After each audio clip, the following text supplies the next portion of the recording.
அந்த காவல்துறைக்கு எந்த விதமான அதிகாரமும் இல்லை. அந்த வீட்டில் ஆள் இல்லை என்றால் அந்த வீட்டில் எரிந்துவிட்டு போகலாம். வாட்ஸ்அப்பின் மூலம் தெரிவிக்கலாம். ஏன் ஓசூருக்கு பக்கத்தில் தர்மபுரியில் கலந்தாய்வு நடந்து கொண்டிருக்கின்றன. அங்கு 50க்கும் மேற்பட்ட டிஎஸ்பியினுடைய தலைமையில் காவல்துறையினர்கள் அங்கு இருந்தார்கள். அந்த காவல்துறையில் அந்த சம்பந்தம் கொடுத்திருக்கலாம், அந்த அழைப்பாணையை கொடுத்திருக்கலாம். மாறாக வலசரவாக்கத்தில் இருந்து ஒரு ஆய்வாளர் வருகின்றார், வீட்டை தட்டுகின்றார். அவரை அன்போடு அழைத்து அவரிடம் என்ன என்று கேட்கின்றார் அமல்ராஜ் அவர்கள். இந்த எல்லை காத்த வீரன், ஒழுக்க சீரன். அந்த ஒழுக்க சீரன் என்பதற்கு அடையாளம் இந்திய அரசு அவனுக்கு கொடுத்த பிஸ்டல் தான் சாட்சி.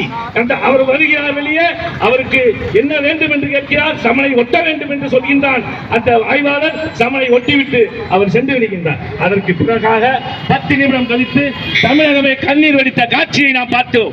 தமிழகமே அழுதது என்று முன்னாள் ராணுவ வீரன், உங்களோடு வாழ்கின்ற தெய்வமாக வாழ்கின்றவர்கள் நாங்கள். எல்லையில் நாங்கள் எவ்வளவு துன்பப்பட்டோம், எவ்வளவு துயரப்பட்டோம் என்பது உங்கள் அனைவருக்கும் தெரியும் என அன்பான உறவுகளே.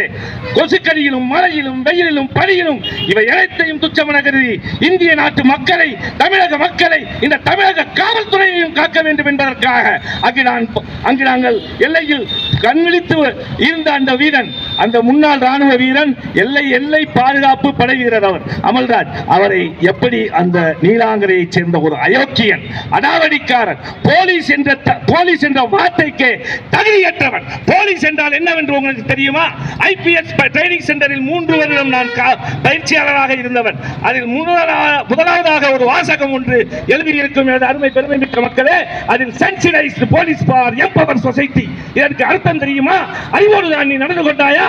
பிரவீன் சுரேஷ், நீ இன்ஸ்பெக்டரா காலிப்பேரா என்பதை இந்த மக்கள் சொல்லட்டும். உன்னை அம்பலப்படுத்தாமல் நாங்கள் விடமாட்டோம். Politeness, obedience, loyalty, integrate, character, education, இந்த போலீஸ் என்பதற்கு இவ்வளவு இருக்கின்றன.